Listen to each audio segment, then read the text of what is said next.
Hello， 大家好啊 ！Jenny 今日想同大家分享北九州福岡之旅親子嘅片段。今次嘅片段呢係由尼斯旅行團所提供㗎。由於係親子旅行團嘅關係啊，所以今次嘅影片呢會同之前上載嘅北九州福岡之旅嘅影片介紹嘅地方有比較大嘅唔同。容許我喺度賣個關子先。大家繼續睇呢條片就可以睇到我哋今次去咗啲咩地方啦。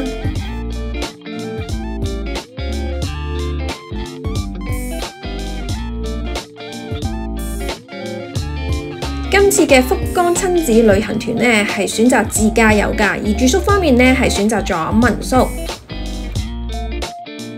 今次嘅旅行團第一間民宿呢就獲得團友嘅一致好評。所以咧，都喺呢度花少少時間開箱第一間民宿，俾大家可以有一個參考。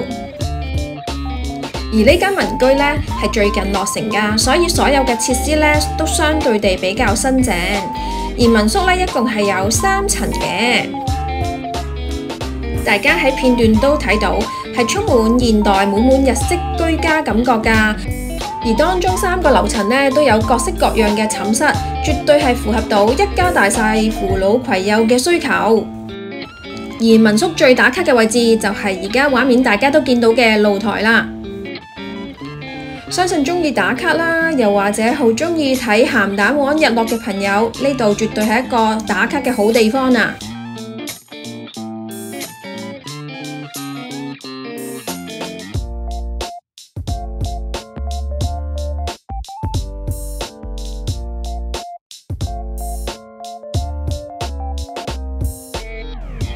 九州自然動物園其中一個特色呢，就係容許遊客可以駛自己嘅車輛進入園區嘅。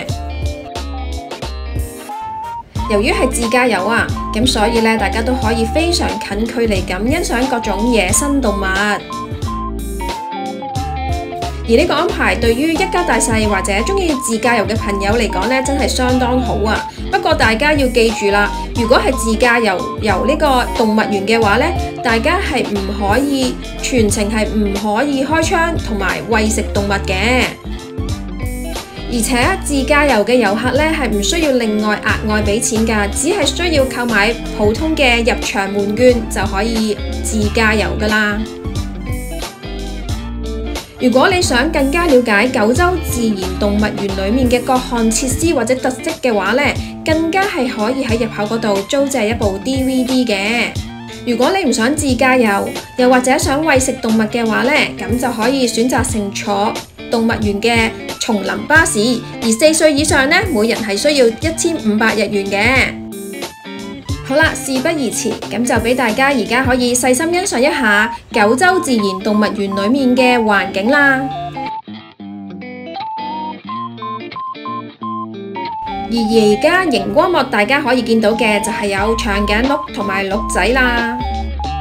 而喺動物後面嘅嗰架巴士呢，就係叢林巴士啦。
大家喺熒光幕上面見唔見到？而家係見到有2隻炮㗎。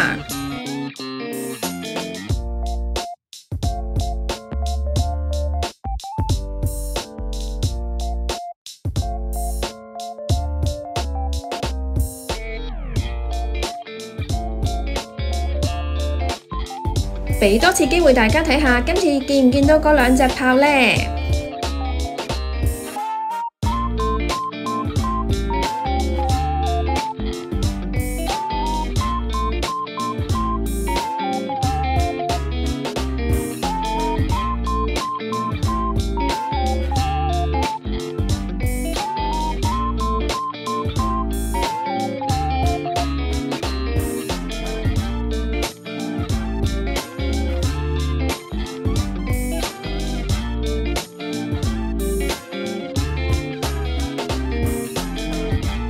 去得福岡，多數都會去拉拉坡啦，所以尼斯旅行團當然都有去拉拉坡啦。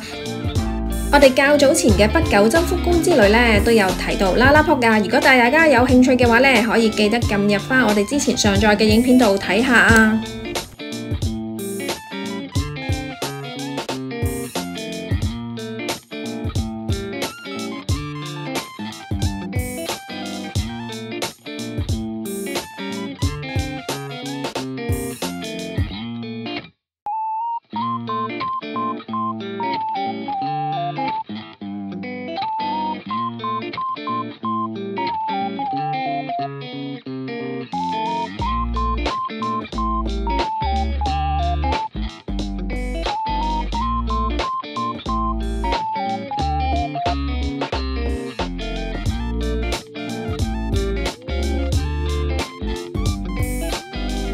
另外，今次嘅親子旅行團另一個 check point 呢，就係麵包超人兒童博物館啦。館裏面有好多麵包超人顏色繽紛嘅遊樂設施，所以2個小朋友呢都玩得非常開心啊！距離博物館大概幾分鐘嘅路程就可以有一蘭拉麵同埋 Donkey 啦，所以同行嘅友人如果唔想去兒童博物館嘅話，都可以行街 shopping。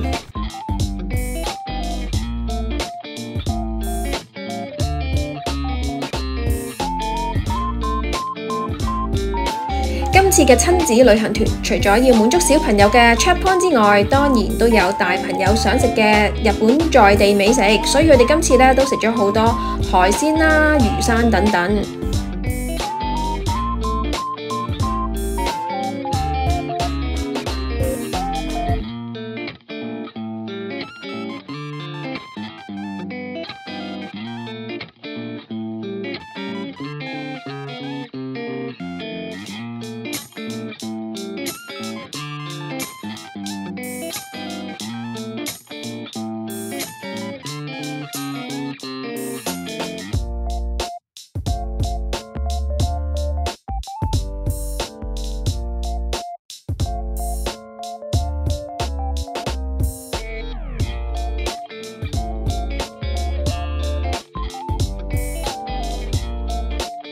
而今次嘅旅行團當中呢，團友們都一致盛讚呢一間嘅鰻魚飯啊，話真係好好食啊！如果去開福岡嘅朋友都可以考慮一下。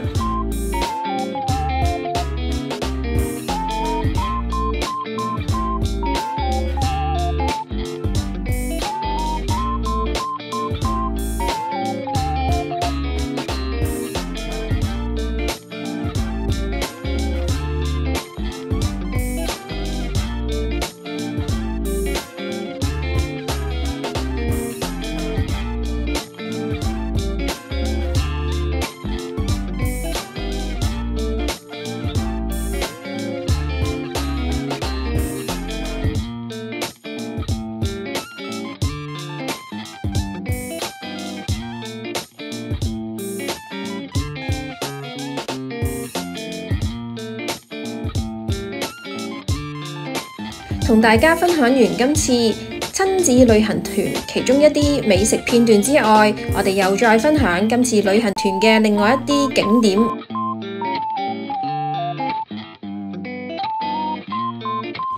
由於 PayPay Dome 呢就非常之近第2間民宿啊，所以我哋就追加咗參觀便便博物館啦。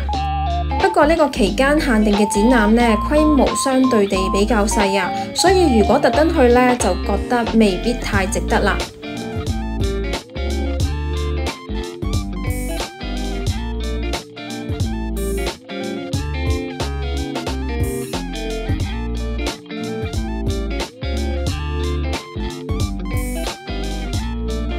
而呢條片同大家分享最後一個行程就係河內藤園啦，我哋去睇紫藤花哦。